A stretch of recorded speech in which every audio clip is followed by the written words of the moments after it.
नमस्कार विद्यार्थी मित्रांनो, नुकताच केंद्र सरकारने पद्मविभूषण पुरस्कार 2025 याची घोषणा केलेली आहे.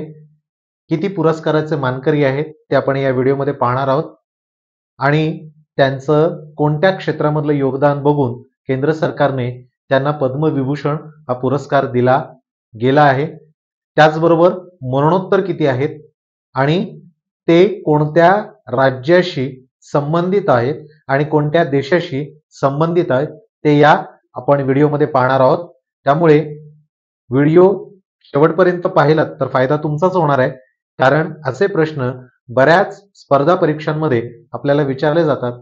त्यामुळे पद्मविभूषणाचे मानकरी कोण, पद्मभूषणाचे कोण आहेत, पद्मश्री हे सर्व फार महत्वाचे ठरतात.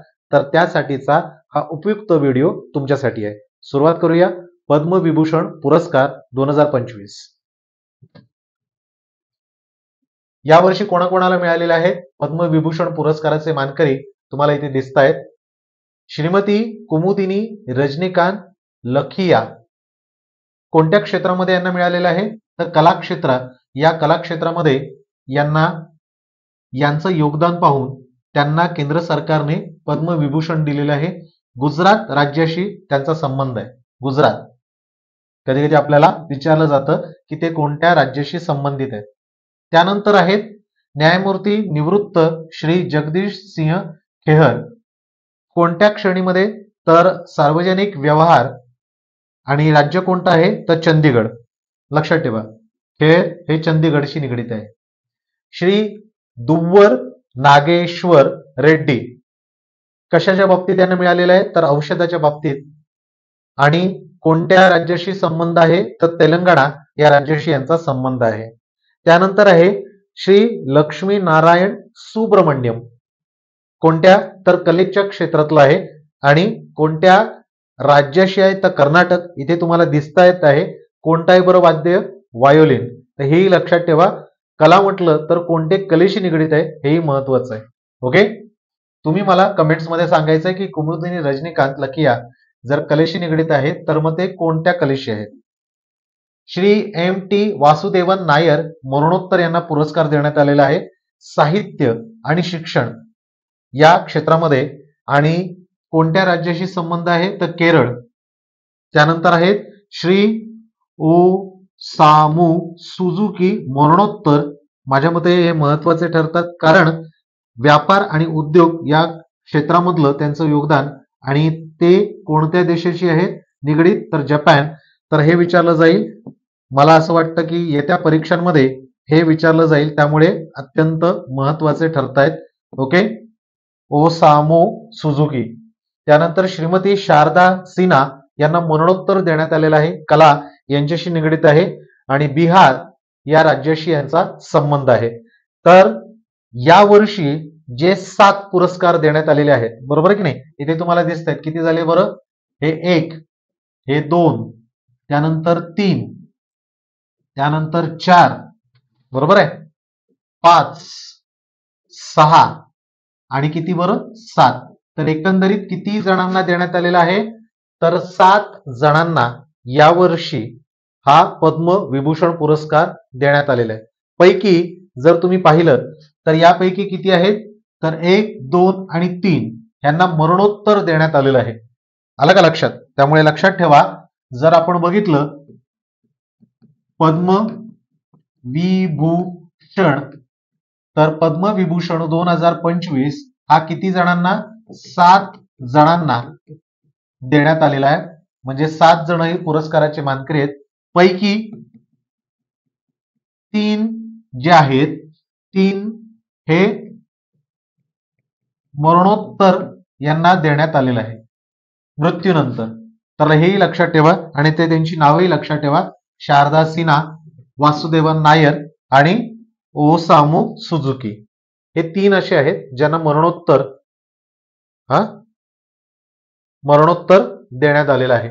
आता असाच जर प्रश्न विचारला की मागच्या वर्षी म्हणजे 2024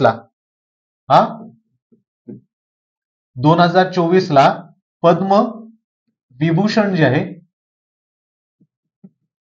पद्मविभूषण हा मागच्या वर्षी किती जणांना देण्यात आला. आपण 2025 बघितलं, 2024 तर 5 जणांना देण्यात आलं. किती? 5 जणांना.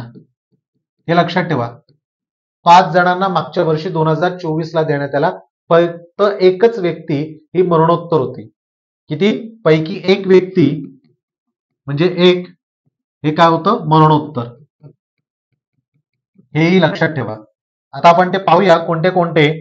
तर पद्मविभूषण यापैकी पहिले कोण होते? तर वैजयंतीमाला बाली.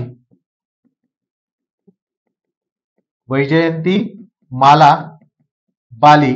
आता हे तुम्हाला माहिती आहे, अभिनेत्री होत्या, त्यानंतर नृत्यांगना होत्या आणि कला यांच्याशी या क्षेत्राशी त्यांना मिळाले आणि तामिळनाडू या राज्याच्या आहेत त्या. काय बरं? तामिळनाडू. बरोबर आहे की नाही? त्यानंतर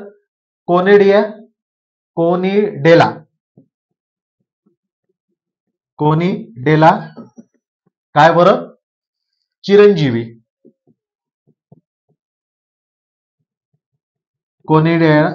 कोनिडेला चिरंजीवी यांना कशाच्या बाबतीत मिळालेलं आहे? तर कला या क्षेत्राशी निगडित होते आणि कुठले आहेत? तर ते आंध्र प्रदेश. कोणत्या राज्याचे आहेत? कोणत्या राज्याचे? आंध्र प्रदेशचे. 1, 2 झालं. बरोबर आहे. तिसरी व्यक्ती जिला मिळालेला आहे ती तिसरी व्यक्ती कोणती आहे? तर एम व्यंकय्या नायडू. काय आहे? एम व्यंकय्या नायडू. हा, आता हे कसे आहेत? तर सार्वजनिक व्यवहार. काय बरं? सार्वजनिक व्यवहार या क्षेत्रात यांना मिळालेला आहे आणि कोणत्या राज्याशी संबंधित आहेत हे? आंध्र प्रदेश. आंध्र प्रदेश राज्य कोणतं? आंध्र प्रदेश. चौथी व्यक्ती ही कुठली आहे बरं? तर बिंदेश्वर पाठक यांना मिळालं मरणोपरांत. ही एकच व्यक्ती, हा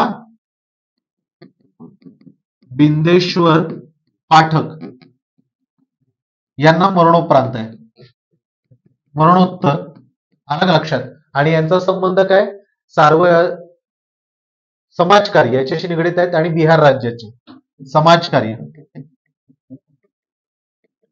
आणि राज्य कोणतं आहे? तर बिहार. बरोबर आहे की नाही? आणि पाचवी व्यक्ती ही कोण बरं?